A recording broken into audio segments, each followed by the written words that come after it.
এই ভিডিওতে আমরা আলোচনা করব ট্রিগোনোমেট্রিক অপারেশনসগুলো নিয়ে।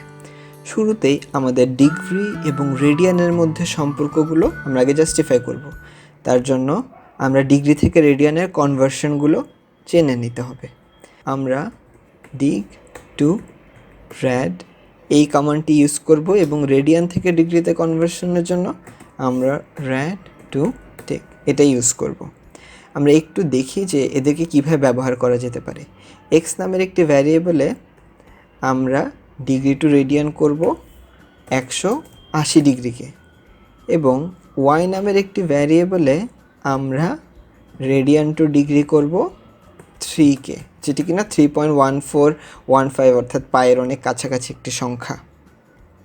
আমরা এখন এটাকে রান করি, ট্রিগোনোমেট্রি হিসেবে সেভ করে নিই।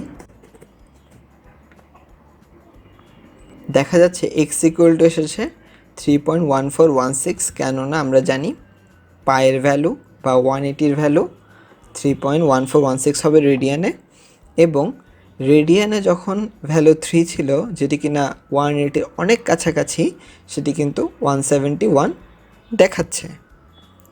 এভাবেই আমরা ডিগ্রি থেকে রেডিয়ানে কনভার্সনগুলো করব। এবার চলে যায় বেসিক ট্রিগোনোমেট্রিক অপারেশনসে। আমরা তার জন্য শুরুতেই এ নামের একটি ভ্যারিয়েবল নিব, যেখানে আমরা সাইন 180-র ভ্যালুটা দেখব। আমরা যদি সাইন 180 লিখি তাহলে কত আসা উচিত? আমাদের কিন্তু সাইন 180 এর জন্য যে ভ্যালুটি আসা উচিত ছিল অর্থাৎ 0, সেটি না এসে বরং -0.8012 এসেছে। এটির কারণটি হলো এইখানে যে 180 ডিগ্রি দেওয়া হয়েছে এটি আসলে ম্যাটল্যাব এটিকে ডিগ্রি হিসেবে না বরং রেডিয়ান হিসেবেই কনসিডার করে। আমরা যদি সাইনের পরে জাস্ট একটা ডি বসিয়ে দেই, সাইন ডি, তাহলে কিন্তু ডিগ্রি হিসেবে কনসিডার করবে। আমরা এটাকে রান করে দেখি, এই যে এখন কিন্তু ঠিকই 0 চলে এসেছে। আমরা যদি সাইন 90 দেই তাহলেও কিন্তু এখন 1 দেখাবে। হ্যাঁ, এখন 1 চলে এসেছে। শুধুমাত্র ডিটা যদি আমরা মুছে ফেলি তাহলে কিন্তু এটা আর ওইভাবে দেখাবে না, কেননা এটি এখন আর 90কে ডিগ্রি হিসেবে না বরং রেডিয়ান হিসেবে কনসিডার করছে। একইভাবে আমাদের যদি ইনভার্স বের করতে হয়, আমরা শুরুতে একটি এ ব্যবহার করব। তাহলে আমরা 1-এর সাইন ইনভার্সন দেখি, দেখা যাচ্ছে ভ্যালু চলে এসেছে 1.5708। এখানেও খেয়াল করার বিষয়, যে ভ্যালুটি এসেছে সেটি কিন্তু রেডিয়ানের জন্য এসেছে, ডিগ্রির জন্য না।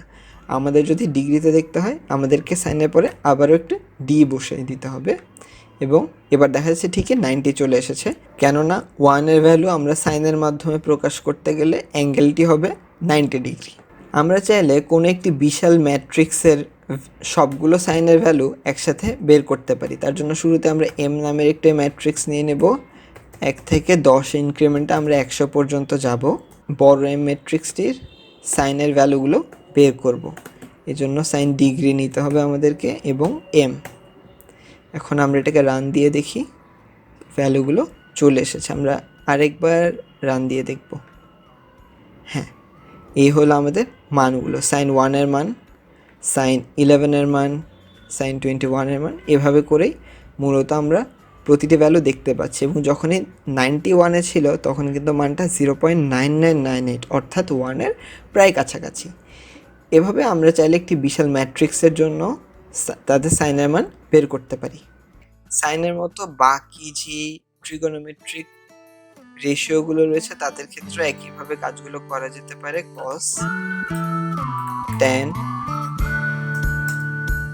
কট, সেক এবং কোসেকের জন্য সিএসসি এটি ব্যবহার করতে হবে। এই 5টি মূলত এভাবে ইউজ করা যাবে।